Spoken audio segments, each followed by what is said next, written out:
ये है 12th standard micro economics का लेक्चर एंड हम लोग डिस्कस कर रहे हैं theory of supply. Theory of supply का ये सेकंड लेक्चर है। फर्स्ट लेक्चर में एक ओवरऑल आउटलुक बिल्ड किया हमने सप्लाई के बारे में। आज हम समझेंगे कि क्या लॉ बना दिया गया है सप्लाई के बिहेवियर को उठा के। So let's see law of supply जो आप ऑलरेडी पढ़कर आए हो उसी को बस एक फॉर्मल तरीके से रिप्रेजेंट किया गया है। सिंपल सी बात कही गई है कि जैसे जैसे प्राइजेस बढ़ते हैं वैसे वैसे सप्लायर्स अपना सप्लाई इंक्रीज करना चाहते हैं। ऑब्वियसली मोर प्राइजेस मतलब उनको ज्यादा प्रॉफिट मिलेगा, वो ज्यादा क्वांटिटी सेल ऑफ करना चाहेंगे। एक तो ये पॉइंट ऑफ व्यू है। There is another outlook to it. अगर हम इसे समझने की कोशिश करें कि एक्चुअली ऐसा हो क्यों रहा है, जब हम बोलते कि प्राइजेस ज्यादा होने पे सप्लाई बढ़ रहा है, ठीक है, कूल कि आप एज अ प्रोड्यूसर आप महंगी चीज देखकर आप ज्यादा क्वांटिटी सेल ऑफ करना चाहेंगे, पर आप एक्चुअली समझे तो होता क्या है कि लेट्स से कि there are multiple suppliers in the market, supplier 1, supplier 2, supplier 3, and समझ लेते हैं कि रबर बनाया जा रहा है। नाउ इन तीनों के पास रिसोर्सेज है रबर बनाने की। सप्लायर 1 के पास मल्टीपल रिसोर्सेज है, बहुत ज्यादा क्वांटिटी में रिसोर्सेज अवेलेबल है, तो उसको ऑब्वियसली जब आपके पास चीज बल्क में पड़ी हुई है, आप बल्क में प्रोडक्शन करोगे तो आपको चीजें सस्ती पड़ेगी। ठीक है, तो जो सप्लायर 1 है वो 10 रुपए में रबर बना के तैयार कर लेते हैं। सप्लायर 2 है, उसके पास कंपैरेटिवली कम रिसोर्स है, उसको खर्चा ज्यादा पड़ता है, वो 12 रुपए में रबर बना के तैयार करता है। एंड अगर सप्लायर 3 की बात करें तो वो 15 रुपए में रबर बनाने की कोशिश करते हैं। देखो ये चीज आपकी बुक में लिखी नहीं हुई है, पर इसे समझने की कोशिश करो, आप सप्लाई को बहुत अच्छे से समझ पाओगे। हो क्या रहा है, कैसे सप्लाई का अपवर्ड स्लोप कर रहा है, बहुत सिंपल सी बात है, सिंपल इनफ। यहां पर हमारे पास 10 रुपए में बना रहा है सप्लायर 1, 12 रुपए में बना रहा है सप्लायर 2 एंड 15 रुपए में बना रहा है सप्लायर 3। नाउ आ जाओ इधर, मान लो कि मार्केट में प्राइस चल रहा है रबर का 11 रुपए। अब इस 11 रुपए में इनमें से कौन सा सप्लायर सप्लाई कर पाएगा? जिसको कॉस्ट 10 रुपए पड़ रही है, लॉस का बिजनेस तो कोई नहीं करेगा ना, लॉस का बिजनेस तो कोई नहीं करना चाहेगा। 10 रुपए वाला क्या करेगा, 10 रुपए में अपना सामान बना रहा है, 11 में बेच देगा, कुछ ना कुछ प्रॉफिट कमा लेगा। यहां पे सिर्फ सप्लायर 1 कर रहा है सप्लाई। लेकिन अगर मार्केट किसी तरीके से 13 रुपए के प्राइस पर पहुंच जाए, रबर का 13 रुपए प्राइस मिलने लग जाए, तो सप्लायर 1 तो सप्लाई करता ही रहेगा, साथ ही साथ सप्लायर 2 के भी बजट में आ जाएगा सप्लाई करना। तो यानी कि 13 रुपए में सप्लायर 1 प्लस सप्लायर 2 हो जाएंगे। सप्लाई करने वाली फर्म्स इंक्रीज कर गई, नंबर ऑफ फर्म्स जब भी इंक्रीज करेंगी तो ओवरऑल सप्लाई क्या कर जाएगा, राइज कर जाएगा।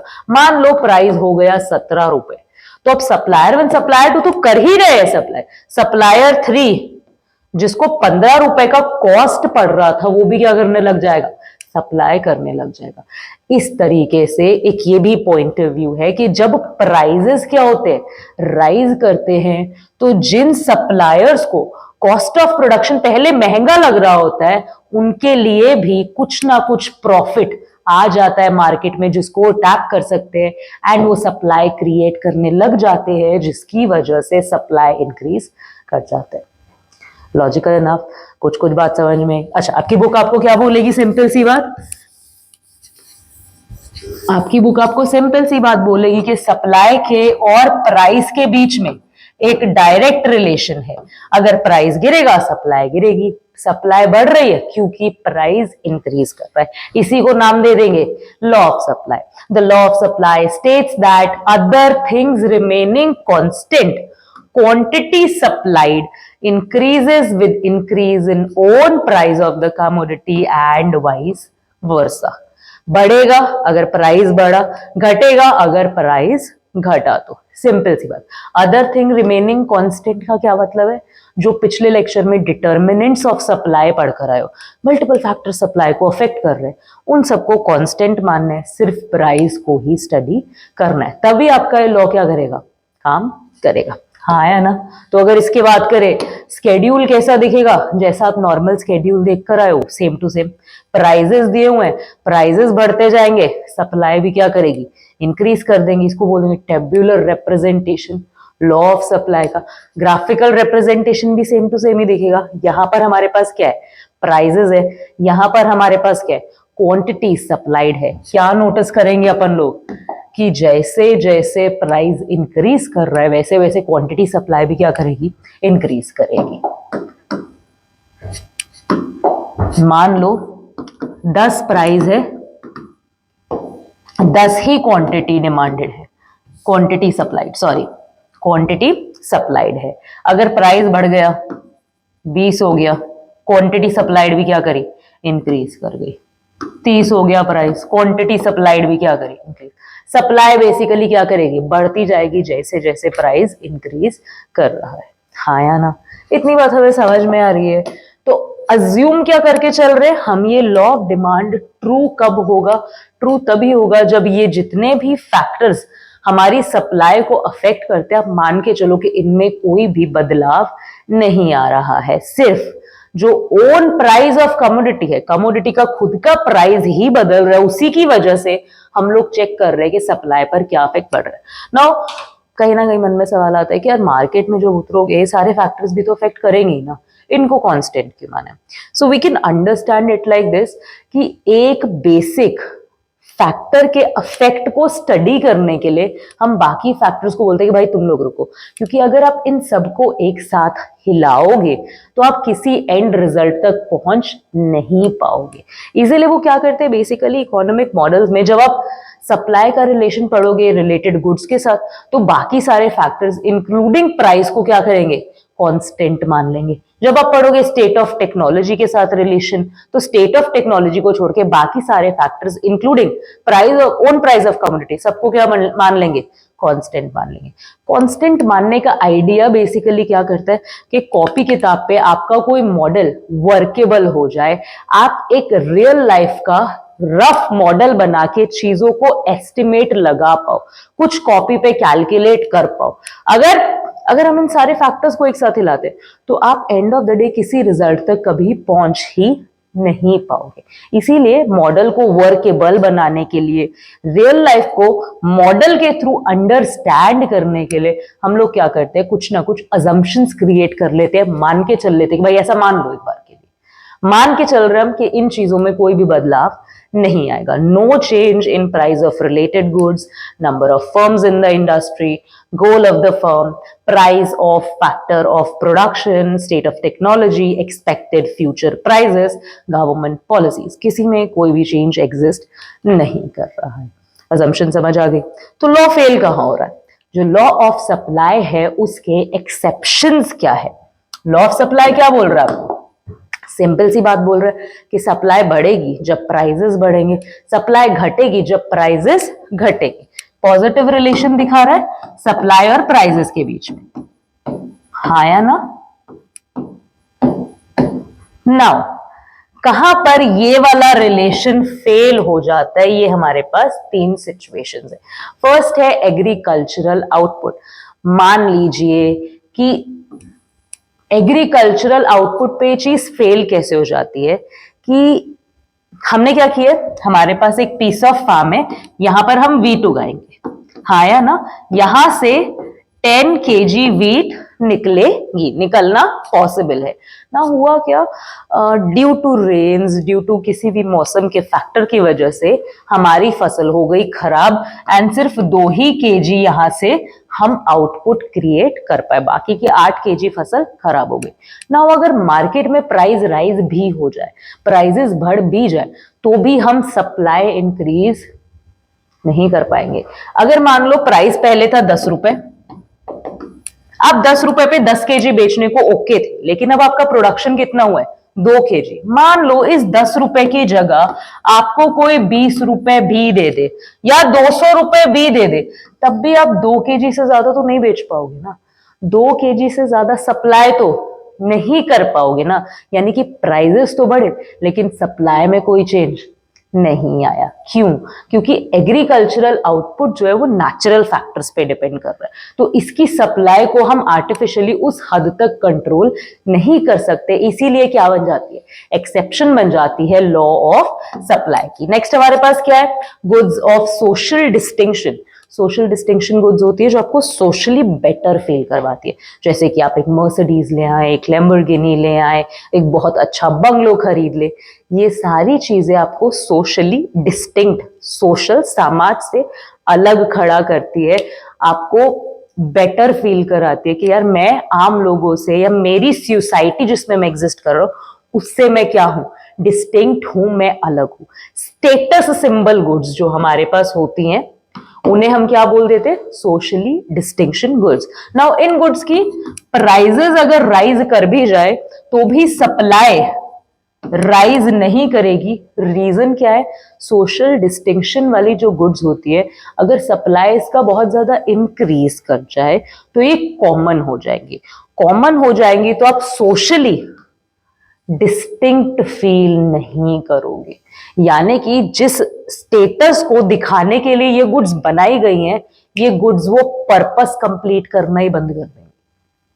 हाँ, अगर हर चौथे घर में लैम्बोर्गिनी होगी तो वो लैम्बोर्गिनी वाला फील थोड़ी आएगा। इसी वजह से जो सोशल डिस्टिंक्शन गुड्स है, जो स्टेटस सिंबल गुड्स है, इनकी अगर प्राइजेस राइज भी कर जाए तब भी सप्लाई राइज नहीं करता है। हाँ या ना? नेक्स्ट हमारे पास क्या है? पेरिशेबल गुड्स है। पेरिशेबल गुड्स होती है जो गुड्स जल्दी खराब हो जाती है, जिनकी लो शेल्फ लाइफ है, जैसे कि ब्रेड, बटर। इन पे क्या होता है? एक तारीख होती है कि आप 5 दिन तक, 10 दिन तक ही नहीं बेच सकते, उसके बाद क्या हो जाएगी? खराब हो जाएगी। Milk for example. तो इसके अगर हम कहें कि प्राइजेस लो भी आ जाए तो भी प्रोड्यूसर्स ये नहीं कहेंगे कि हम लोग क्या करते हैं, होल्ड करके रख लेते, इसको स्टॉक करके रख लेते, जब प्राइजेस राइज करेंगे तब बेचेंगे। प्रोड्यूसर ऐसा नहीं कर सकते, उनको इसकी शेल्फ लाइफ खत्म होने से पहले पहले इन्हें क्या करना पड़ेगा? बेचना पड़ेगा। तो लो प्राइजेस पे भी सप्लाई इंक्रीज कर जाता है फॉर पेरिशेबल गुड्स, क्योंकि इनका शेल्फ लाइफ कम है। तो बेसिकली ये कुछ फैक्टर्स है जो कि हमें क्या बता रहे? लॉ ऑफ सप्लाई के एक्सेप्शंस बता रहे। लॉ ऑफ सप्लाई बिल्कुल समझ में आ गया? हाँ या ना? बोलो, कोई डाउट अपने को इस टॉपिक में? नेक्स्ट हम लोग चलते हैं समझने के लिए change in supply, change in quantity supply. Basically क्या हो रहा है? ये जो ग्राफ्स हम लोग ड्रॉ करके आ रहे हैं सप्लाई के लिए, किस तरीके से ये ग्राफ शिफ्ट कर सकता है, चेंज आ सकता है इस ग्राफ में, उसको समझने की कोशिश करेंगे अपन इस सेक्शन में। सो बेसिकली सिंपली अगर हम समझें तो हम बात करेंगे चेंज कर रही है आपकी सप्लाई, चेंज कर रही है आपकी क्वांटिटी सप्लाई। दो टर्म्स आई हमारे पास। क्या मतलब है सप्लाई और क्वांटिटी सप्लाइड का? लेट्स टेक एन एग्जांपल कि ₹10 पे 10 क्वांटिटी बिक रही है किसी भी चीज की, एंड ₹20 पे हम लोग कर रहे हैं 20 क्वांटिटीज का सप्लाई। हाँ या ना? इतनी बात हमें समझ में आ रही है? इसे रीड कैसे कर रही हूं? ₹10 पे क्वांटिटी सप्लाइड है 10, ₹20 पे क्वांटिटी सप्लाइड है 20। जब मैं डिफरेंट प्राइजेस पे डिफरेंट क्वांटिटी सप्लाइड को चेक कर रही हूं, तब मैं चेक कर रही हूं कि सप्लाई कितना है। समझो इस बात को।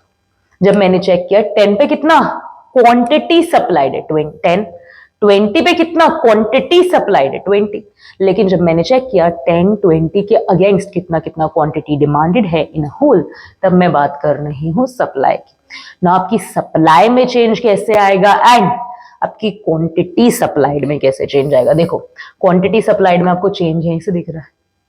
प्राइस में चेंज आता है तो आपकी क्वांटिटी सप्लाइड चेंज कर जाती है। लेकिन कई बार क्या होता है कि प्राइस में कोई भी चेंज नहीं आता। प्राइस पहले इतना था, अब भी क्या है? इतना ही है, लेकिन हमारी जो क्वांटिटी सप्लाइड है उसमें क्या आ जाता है? चेंज। अच्छा guys, let's correct it. If I use गलती से क्वांटिटी डिमांडेड या डिमांड गलती से, डोंट मिस्टेक इट, मैं सप्लाई की ही बात कर रही हूँ, वो गलती से लैंग्वेज फंबल है, नथिंग एल्स। ओके, किसको बात समझ में आ रही है? हम लोग क्या बात कर रहे हैं? प्राइजेस पहले इतने थे,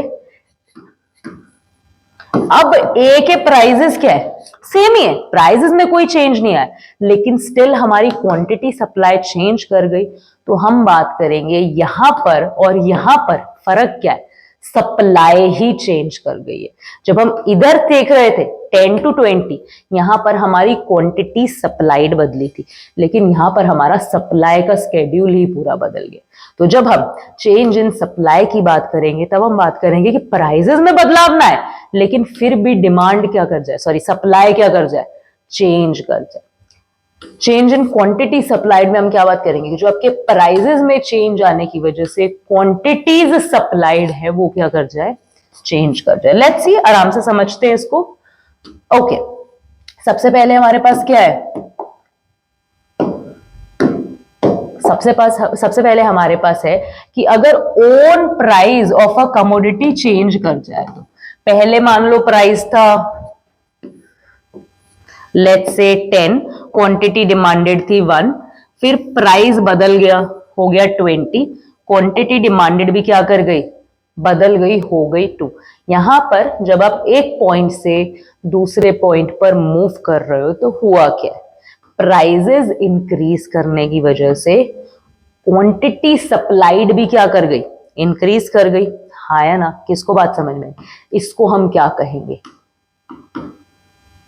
एक्सटेंशन ऑफ सप्लाई, कि मेरा सप्लाई एक्सटेंड कर गया क्योंकि मेरे प्राइसेस इंक्रीज गए। इधर अगर हम देखें तो हुआ क्या, पहले आप थे इस पॉइंट पे जहां पे 20 प्राइस पे आप 2 क्वांटिटी सप्लाई कर रहे थे, अब आप आ गए हो इस पॉइंट पे 10 रुपीज पे आप सिर्फ 1 ही क्वांटिटी सप्लाई कर रहे हो, यानी कि प्राइसेस घटने के कारण आपकी क्वांटिटी सप्लाइड भी डिक्रीज कर गई। इसे हम क्या कहेंगे, कॉन्ट्रैक्शन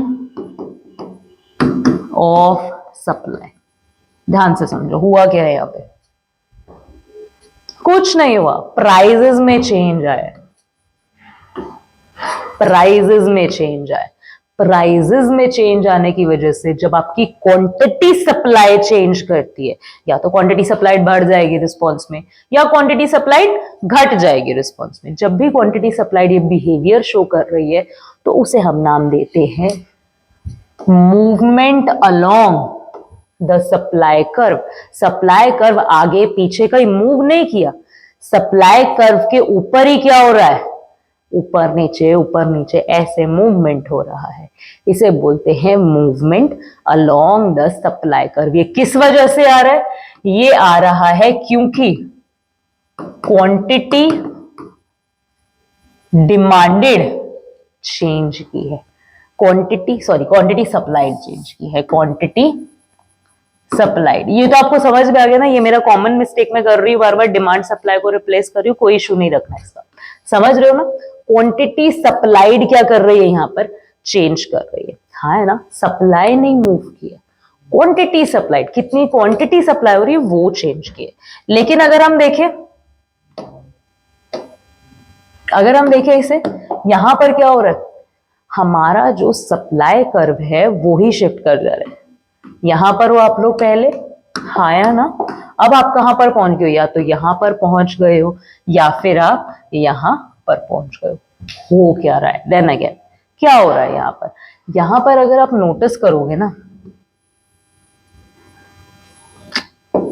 प्राइस आपका 10 ही है, प्राइस में कोई चेंज नहीं आया, लेकिन पहले सप्लाई कितनी थी 2, अब सप्लाई कितनी है 1, प्राइस में नो चेंज, फिर भी हमारा सप्लाई क्या कर गया, रिड्यूस कर गए। इसे हम क्या बोलेंगे, डिक्रीज इन सप्लाई। यहां पर क्वांटिटी सप्लाई में आप चेंज नहीं बता रहे हो, यहां पर आप बता रहे हो कि आपकी सप्लाई ही शिफ्ट कर गई है, क्योंकि क्वांटिटी सप्लाइड क्या था कि 10 रुपए पे मिल रहा है 1, 20 रुपए पे मिल रहा है 2, 30 रुपए पे 4, 40 रुपए पे 5, आप ऐसे सप्लाई कर रहे हो। लेकिन अब हम क्या बोल रहे हैं, 10 रुपए पे 2, 20 रुपए पे 3, 30 रुपए पे 4, यानी कि क्वांटिटी सप्लाइड तो ऐसे ऐसे से चेंज कर रही थी, लेकिन यहां पे तो हमने सप्लाई का स्केड्यूल ही बदल डाला पूरा का पूरा। 10 पे कितना मिलेगा, 20 पे कितना मिलेगा, सारा का सारा अपन ने सप्लाई ही बदल डाला। प्राइस में कोई चेंज नहीं है, फिर भी हमारी सप्लाई क्या कर रही है, रिड्यूस हो रही है। यानी कि जब भी सप्लाई का अपवर्ड मूव कर रहा है तो हमारी सप्लाई क्या कर रही है, डिक्रीज कर रही है। इधर देखो, अगर हम यहां पर कहें प्राइस 10 का 10 ही है, पहले आप लोग इस सप्लाई कर्व पे खड़े थे, एक क्वांटिटी डिमांड हो रही थी। अब उसी सप्लाई पे खड़े होकर कितनी क्वांटिटी डिमांड हो रही है, 2। कितनी क्वांटिटी सप्लाई हो रही है, again and again saying it, कितनी क्वांटिटी सप्लाई हो रही है, 2 सप्लाई हो रही है। हाँ या ना, किसको इतनी बात समझ में आई? यानी कि सप्लाई क्या कर गई है, इंक्रीज कर गई। ध्यान से सुनो, मैं क्वांटिटी सप्लाइड नहीं बोल रही इंक्रीज की, मैं बोल रही हूँ सप्लाई क्या कर गई है, इंक्रीज कर गई है। यानी कि सप्लाई कर्व हमारा क्या कर गया, फॉरवर्ड शिफ्ट कर गया है। सप्लाई में क्या आ गया, इंक्रीज इन सप्लाई। बोलो किसको बात समझ में आ रही है? हाँ है ना, कुछ कुछ बात हजम में आ रही है। अगर अपने को ये बात समझ में आ गई तो अपन कह सकते हैं, अगर हमारी या तो सप्लाई चेंज करती है या क्वांटिटी सप्लाई चेंज करती है। जब तो हमारी सप्लाई चेंज करेगी तो हमारा कर्व शिफ्ट ही कर जाएगा, या तो इंक्रीज हो जाएगा या डिक्रीज हो जाएगा। लेकिन अगर हमारी क्वांटिटी सप्लाइड में चेंज आता है तो along the curve he movement होगा। अगर तो क्वांटिटी सप्लाई इंक्रीज कर गई तो एक्सटेंड हो जाएगा, अगर क्वांटिटी सप्लाई डिक्रीज कर गई तो कॉन्ट्रैक्ट हो जाएगा। एक्सटेंशन ऑफ बोल देंगे सप्लाई, कॉन्ट्रैक्शन ऑफ सप्लाई बोलेंगे। जब क्वांटिटी डिमांडेड में चेंज आया, जब movement along the supply curve हुआ। अदर केस में जहां पर हमारा ग्राफ मूव ही कर जाएगा, कर्व ऊपर या नीचे की तरफ मूव ही कर जाएगा, इंक्रीज डिक्रीज होगा, तब हम बोल देंगे कि सप्लाई कर्व शिफ्ट कर रहा है, चेंज इन सप्लाई आ रहा है।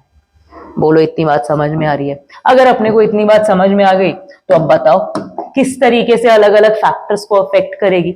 मान लो करना क्या है, एक्सरसाइज की तरह ट्रीट करो इसे, ठीक है? आंसर्स चाहे साथ साथ कमेंट में ड्रॉप करते जाओ।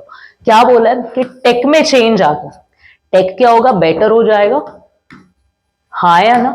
अगर टेक बेटर हो गया तो आपकी सप्लाई इंक्रीज करनी चाहिए या डिक्रीज करनी चाहिए? टेक्नोलॉजी अगर बेटर हुई है तो यानी कि अब आप उस टेक्नोलॉजी को यूज करके ज्यादा प्रोडक्शन कर सकते हो, कॉस्टिंग आपकी रिड्यूस हो जाएगी। यानी कि सप्लाई क्या करना चाहिए, इंक्रीज करना चाहिए। प्राइसेस में कोई चेंज नहीं है। देखो, हम सिर्फ टेक्नोलॉजी वाले फैक्टर को कंसिडर कर रहे हैं। क्या समझा हमने पहले लेक्चर में स्टार्टिंग में, कि जब भी आप एक फैक्टर को स्टडी करोगे बाकियों को एक बार कांस्टेंट मान के चलो, ताकि हम उसका स्वभाव समझ सके, उसका नेचर समझ सके। तो टेक्नोलॉजी में चेंज आ रहा है, प्राइसेस है हमारे पास यहां पर हमारे पास है क्वांटिटी सप्लाइड। प्राइस को मैं कांस्टेंट मान रही हूं, हाँ या ना? 10 रुपए पे मान लेते हैं, 5 क्वांटिटी सप्लाइड है। अब टेक हो गया बेटर, टेक हो गया बेटर तो आपकी क्वांटिटी सप्लाई क्या करनी चाहिए, इंक्रीज करनी चाहिए ना। दिक्कत क्या आती है, हमें नहीं पता कि ग्राफ इस तरफ ड्रॉ करना है, ग्राफ इस तरफ ड्रॉ करना है, तो क्या किया जाए? अब दिमाग लगाओ, आप क्या कहना चाहते हो? आपको इतनी बात तो क्लियर हो रही है ना कि सप्लाई क्या करिए, इंक्रीज करिए, हाँ या ना? आप यहां पर खड़े हो, चुप करके कुछ मत करो, अपनी सप्लाई को इंक्रीज कर दो। 6 पे आ जाओ, 6 पे आ गए। अब प्राइजेस आपको पता है कांस्टेंट ही रखना है, प्राइस में कोई चेंज नहीं लाना। यानी कि इसको ऐसे कर दूं मैं, हाँ या ना? अच्छा, यहां पर मुझे पॉइंट मिल गया मेरे सप्लाई कर्व का। नाउ या तो मैं कर्व ऐसे ड्रॉ कर सकती हूँ या तो मैं कर्व ऐसे ड्रॉ कर सकती हूँ। मुझे पता है डाउनवर्ड स्लोपिंग कर्व नहीं बनेगा सप्लाई का। क्यों? क्योंकि सप्लाई एंड प्राइस के बीच में एक पॉजिटिव रिलेशन है, अपवर्ड स्लोपिंग कर्व बनेगा। ये मेरा क्या बन जाएगा, नया सप्लाई कर्व। ढंग से बना लेंगे इसे थोड़ा सा।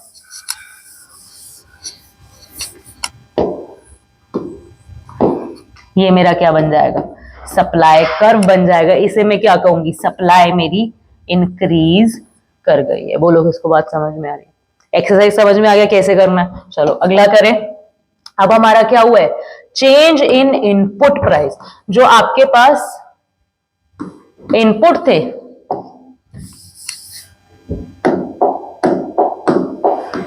लैंड, लेबर, कैपिटल, एंटरप्रेन्योर, ये इनपुट का प्राइस सस्ता हो गया, आपको रेंट कम भरना पड़ रहा है लेबर को वेजेस कम देने पड़ रहे, कुछ भी हुआ, अब आपको बेसिकली कॉस्ट कम पड़ेगा।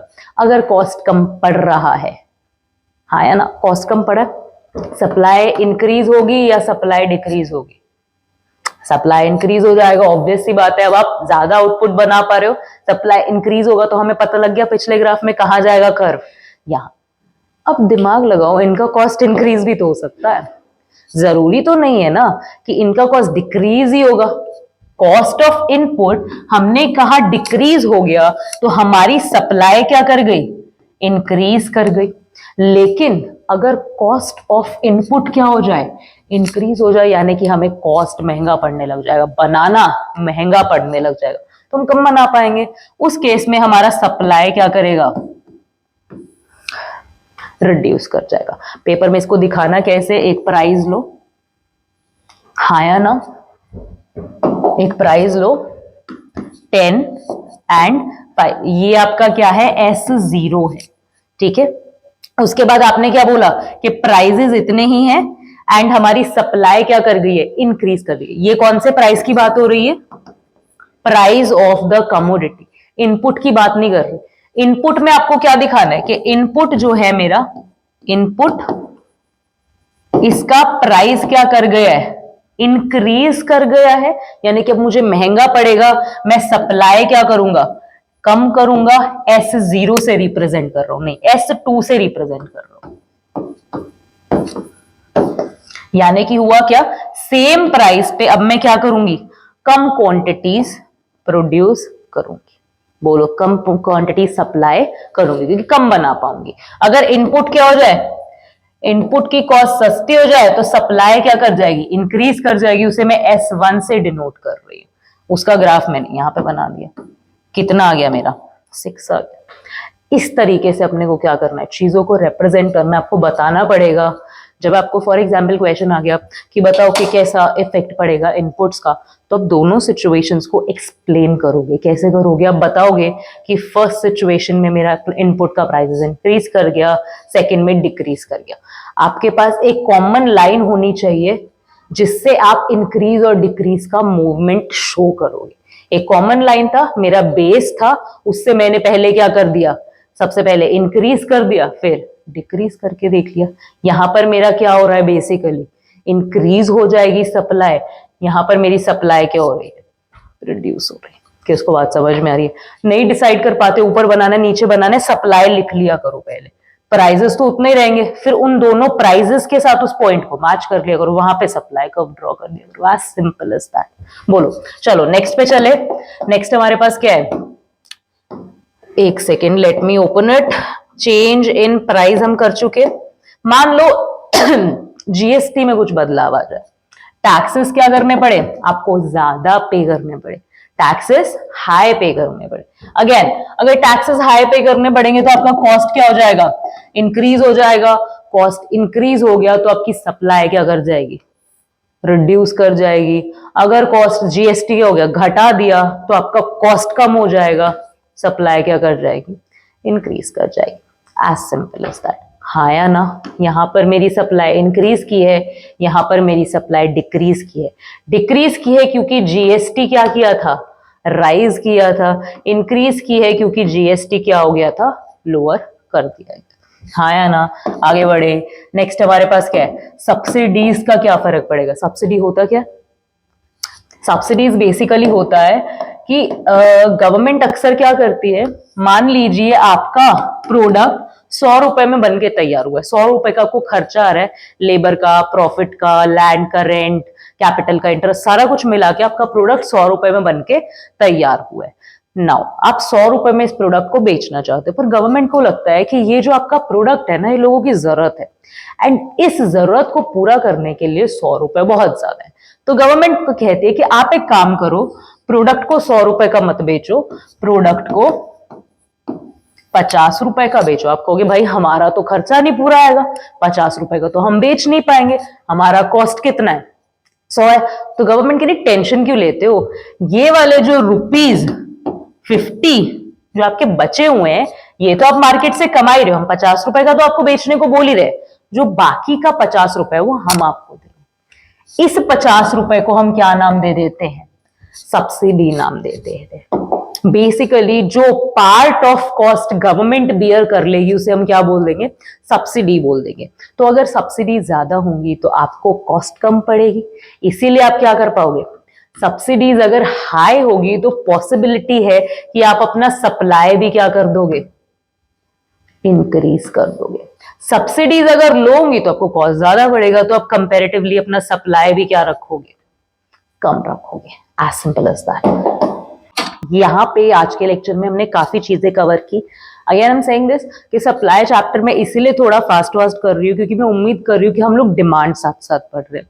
अगर हमें डिमांड बहुत अच्छे से समझ में आ रहा ना, तो सप्लाई में आपको कुछ भी नया नहीं करना। सप्लाई में आपको बस डिमांड उठा के उसका उल्टा करना है, क्योंकि as simple as that we can understand it कि आप एक सब्जी वाले के साथ एक नेगोशिएशन में हो। जब हम डिमांड पढ़ रहे थे तब हम आपकी साइड से चीजें पढ़ रहे थे, जब आप चाहते थे सस्ता मिले सस्ता मिले सस्ता मिले। अब हम सब्जी वाला बन चुके हैं एंड हम उसके साइड ऑफ स्टोरी को समझने की कोशिश करें। उसी तरीके से है कि एक स्टोरी के दो पहलू, एक हीरोइन का एक हीरो का। अब क्योंकि अगर आपको हीरोइन का पहलू समझ आ गया तो आप आधी स्टोरी तो समझ ही चुके हैं ना, स्टोरी का बेस तो आपको पता लग ही गया ना। अगर हीरोइन का पॉइंट ऑफ व्यू क्लियर है तो हीरो का समझने में आसानी रहेगी। उसी तरीके से अगर डिमांड हमें समझ में आ गया ना तो सप्लाई समझने में वक्त नहीं लगेगा। सप्लाई चैप्टर के लिए मैं आपको अगेन एंड अगेन बार बार कह रही हूँ, जाकर पहले डिमांड पढ़ो, अच्छे से समझो उसे, किताब से डिमांड पढ़ो, फिर सप्लाई चाहे डायरेक्टली अगर बुक से भी पढ़ लोगे ना तब भी आपको समझ आ जाएगा, वीडियो की भी जरूरत नहीं पड़ेगी। फिर भी कोई भी डाउट्स है, कोई भी क्वेरीज है, get in touch with us. आज के लेक्चर में हमने लॉ ऑफ सप्लाई कवर कर लिया, साथ में किस तरीके से शिफ्ट आ सकता है या मूवमेंट आ सकता है हमारे सप्लाई कर्व में, उसको भी अपन ने समझने की कोशिश की। लेक्चर के बीच में अगर मैं सप्लाई एंड डिमांड को इंटरचेंजेबली गलती से यूज कर गई हूं कहीं पे, so forgive me for that and corrected. मैं सप्लाई की ही बात कर रही हूं throughout the lecture. So मिलते हैं अपन अगले लेक्चर में जिसमें हम इस चैप्टर को रैप अप करेंगे, समझेंगे कि प्राइस इलास्टिसिटी ऑफ सप्लाई क्या होती है, किस तरीके से काम करती है। मिलते हैं अगले लेक्चर में, तब तक के लिए have a good day, keep learning.